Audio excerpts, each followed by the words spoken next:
Morning students हमने जो topic start करा हुआ था लास्ट वीडियो में वो था पॉलिनेशन। आप लोगों को याद होगा हमने सेल्फ पॉलिनेशन की अडेप्टेशंस कर ली थी, राइट। अब हम करेंगे सेल्फ पॉलिनेशन की advantages of self pollination.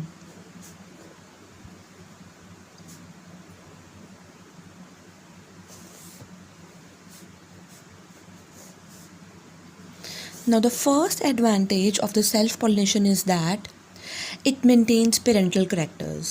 Yes, क्योंकि बेटा सेल्फ पॉलिनेशन है तो पॉलन भी उसी प्लांट से आना है और ओव्यूल भी उसी प्लांट का है। सेम ही प्लांट का एंथर या पॉलन एंड ओव्यूल होने के कारण कोई बाहर से चेंज तो आने नहीं वाली, जीन्स तो सेम ही रहेंगी, तो हम बोलेंगे it maintains parental characters, right. तो जैसे पेरेंट के करैक्टर्स होंगे that would be maintained throughout, right. Next, और क्योंकि सेल्फ पॉलिनेशन है बेटा, सेल्फ पॉलिनेशन में अब पॉलन को उसी के ही फ्लावर के स्टिग्मा पे फॉल करना है, तो यहाँ पे रिक्वायरमेंट नहीं रहेगी पॉलिनेटिंग एजेंट की, कोई रिक्वायरमेंट नहीं है, क्योंकि उसी जगह पे ही तो देखो फ्लावर ये रहा, ये उसका ओवरी स्टाइल एंड स्टिग्मा और ये इसका स्टेमन, एंथर से पॉलन ग्रेन स्टिग्मा पे फॉल करे उसी फ्लावर की, तो क्योंकि यहाँ पे सिर्फ पास में ही उसके पॉलन, एक ही फ्लावर के पॉलन उसी फ्लावर के स्टिग्मा पे फॉल कर जाने हैं, तो बेटा यहाँ पे रिक्वायरमेंट ख़त्म हो जाएगी पॉलिनेटिंग एजेंट की, राइट। सेकंड बात जो है वो ये है कि अब क्योंकि सेम फ्लावर के पॉलन सेम ही फ्लावर के स्टिग्मा पे फॉल करने, तो यहाँ पे बहुत ज़्यादा large number of pollen grains को प्रोड्यूस करने की ज़रूरत भी नहीं है, राइट। क्योंकि बहुत ज़्यादा large number of pollen grains तो तभी प्रोड्यूस होंगी अगर कोई पॉलिनेटिंग एजेंट रिक्वायर्ड होगा, राइट। कोई उनको लेकर जाएगा तो प्रोबेबिलिटी, ऐसे होता है ना कि कोई लेकर जा रहा है तो प्रोबेबिलिटी कम हो गई, पता नहीं पहुंचाएगा कि नहीं पहुंचाएगा, जाएगा कि नहीं जाएगा पॉलन, यहाँ पे तो उसी जगह पे गिरना है, तो large number of pollen grains की तो रिक्वायरमेंट ही नहीं है, so no need to produce large number of pollen grains,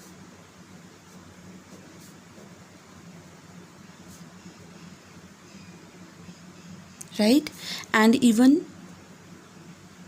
flowers don't need to be get attracted,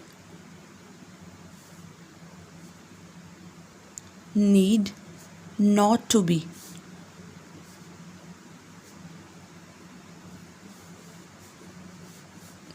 showy, तो फ्लावर्स को भी शोई नहीं होना पड़ेगा, ज़्यादा ब्राइटली कलर्ड नहीं होना पड़ेगा। उसका रीज़न यही है कि उन्होंने कौन सा किसी को अट्रैक्ट करना है। So even flowers need not to be showy as they don't have to attract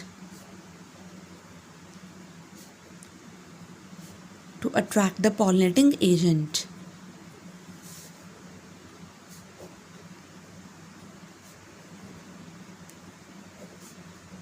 तो ये थी इसकी second advantage. And third advantage very very important, seed set is assured. Yes बेटा, सीड सेट तो होगा ही होगा, right.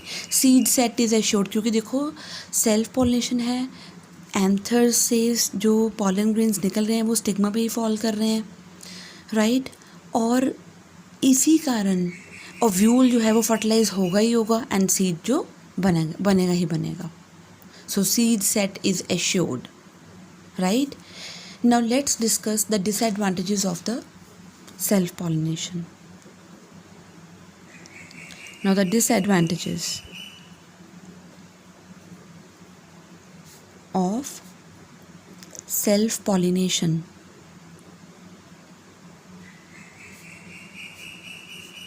Right? Now the first disadvantage is that बेटा कोई वेरिएशंस नहीं आने वाली। Yes, क्योंकि बेटा सेल्फ पॉलिनेशन है तो एक ही प्लांट के एंथर्स पॉलन्स उसी प्लांट के या उसी फ्लावर के ही स्टिग्मा पे फॉल करने वाले हैं, तो वेरिएशंस नहीं आएंगी, जीन्स तो बिल्कुल सेम होएंगी। एक इंडिविजुअल में उसके हर एक सेल में जीन्स क्या होती हैं बेटा, सेम होती हैं, तो नो वेरिएशंस, राइट। अगर वेरिएशंस नहीं आएंगी तो नो न्यू अडैप्टेशंस।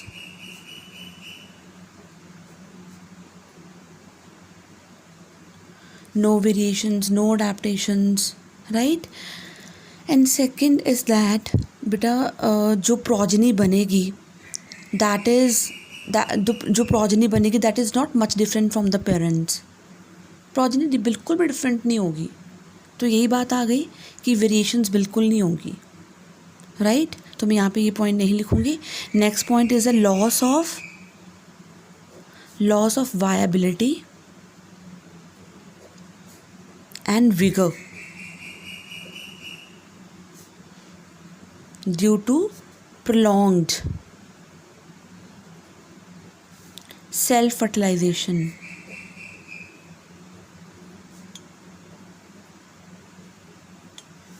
अब क्योंकि बेटा बार बार सेल्फ पॉलिनेशन हो रही है, सेल्फ फर्टिलाइजेशन हो रही है, तो बेटा वायबिलिटी क्या होता है, द पावर टू मेंटेन हम कह सकते हैं कि power to maintain the germination, right. याद होगा आपको सीड वायबिलिटी मैंने बताया था या पॉलन वायबिलिटी बताया था, पॉलन वायबिलिटी या सीड वायबिलिटी बताया था। वायबिलिटी वो पीरियड होता है जब तक वो अपनी पावर को मेंटेन रख सकता है कि वो जर्मिनेट कर सकता है कोई भी चीज़, चाहे वो पॉलन ग्रेन हो चाहे वो सीड हो।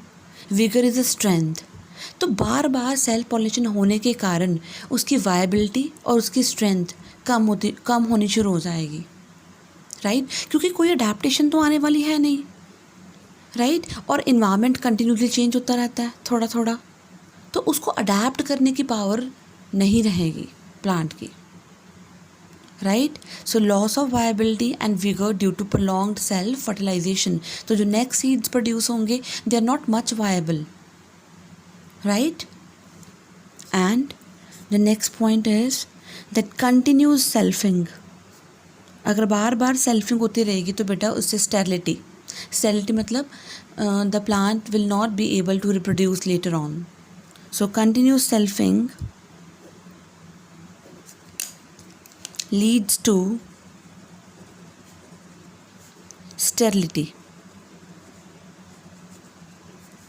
अगर ऐसा ही होता रहा बार बार तो जो प्लांट है that can be sterile, right. क्योंकि कोई वेरिएशन नहीं आ रही और सेल्फ स्टेराइल जीन्स इकट्ठी होती जाएंगी। वो जीन्स स्टेराइल जीन्स इकट्ठी होने के कारण जो है पॉलिनेशन जो इकट्ठी होने के कारण हम कह सकते हैं कि जो प्लांट है वो क्या हो जाएगा, स्टेराइल हो जाएगा। And last the disease resistant power decreases. Yes,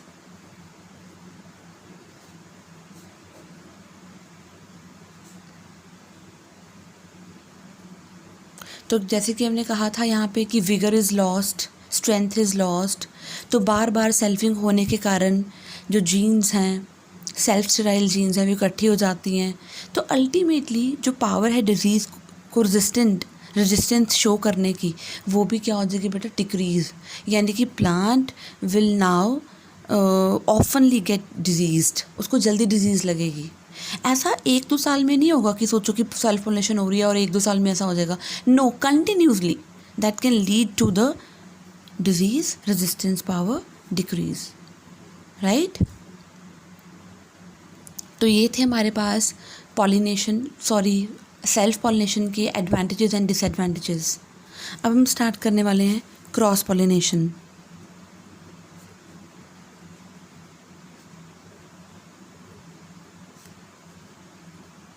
cross pollination. Now students, cross pollination means, cross pollination हम पहले भी कर चुके हैं, that is a transfer of pollen grains from anther to the stigma of another another genetically different flower, another genetically different flower, but of the same species. Yes. तो हम बात कर रहे थे कि अगर पॉलन ग्रेन्स एंथर से stigma पे फॉल करेंगे, राइट, लेकिन ये कंडीशन है कि जो स्पीशीज़ है प्लांट की वो सेम होनी चाहिए, राइट, बट वो दोनों प्लांट्स आपस में जेनेटिकली क्या होने चाहिए, डिफरेंट, मतलब उनकी जीन्स क्या होनी चाहिए, अलग होनी चाहिए. क्लियर. नाउ अब हम पढ़ेंगे adaptations of the plant for cross pollination. Very very important. Again adaptations को हम एक और नाम से जानते हैं, मैंने पहले भी बताया था, that are the कॉन्ट्रीवेंसेस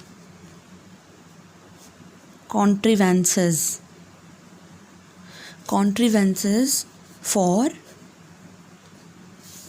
cross pollination.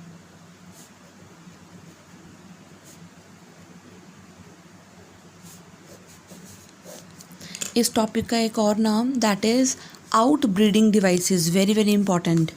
Out breeding मतलब क्रॉस पॉलिनेशन करने के लिए प्लांट ने अपने आप में क्या क्या डिवाइसेस जनरेट करी हैं. Out breeding devices, right, mention है एनसीईआरटी में out breeding devices.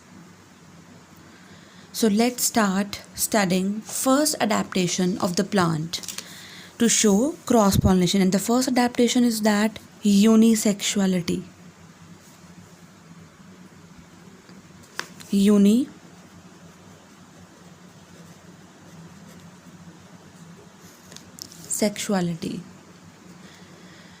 Unisexuality means, अच्छा इसका एक और नाम भी होता है यूनिसेक्सुअलिटी का, दैट इज डाइक्लिनी.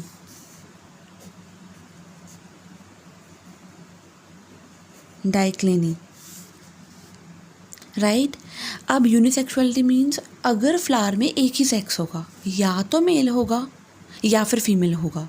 तो सोच के देखो, अगर दोनों में से कोई एक सेक्स होगा, राइट, तो दूसरा सेक्स तो कभी अवेलेबल ही नहीं होगा ना, तो सेल्फ पॉलिनेशन का तो चांस ही नहीं बनता, right. So unisexuality, if the flowers they are unisexual, they do not show self pollination. So we can say presence of unisexual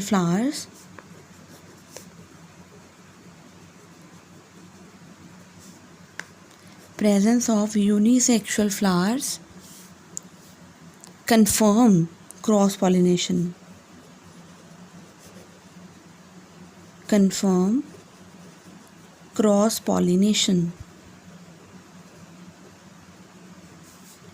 right.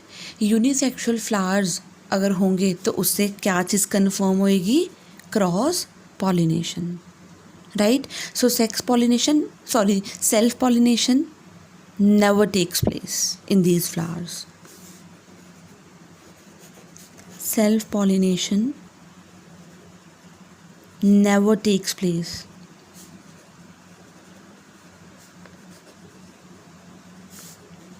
In these flowers. अब इनकी जो एग्जाम्पल्स हैं, they are very very important. Example is date palm, right. Another is papaya, right. इसके अलावा और examples हैं इसकी, that is mulberry, cucumber. Next example maize, right. तो ये थी हमारे पास ये एग्जाम्पल्स. नाउ सेकंड जो है, सेकंड कॉन्ट्रीवेंस या adaptation for cross pollination is dichogamy, right. Dichogamy.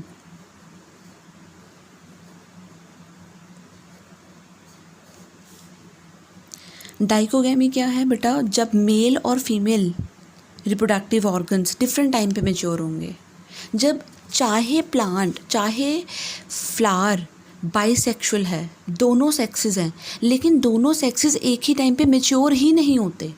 तो अगर मैच्योर ही नहीं होंगे तो बेटा सेल्फ पॉलिनेशन का तो कोई चांस ही नहीं बनेगा, right. So dichogamy in which male and female reproductive part of the flower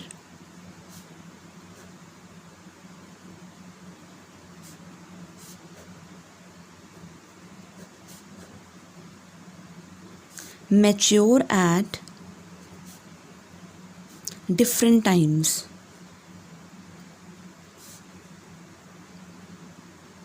right. तो हमारे पास इसमें दो कंडीशंस होंगी, एक है प्रोटो एंड्री कंडीशन और एक है proto gynae condition.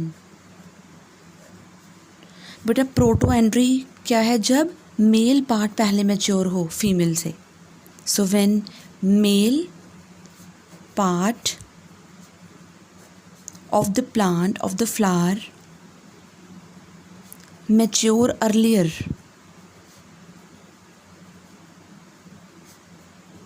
than female, right, like that of sunflower, like that of cotton. In plant impatiens, in marigold,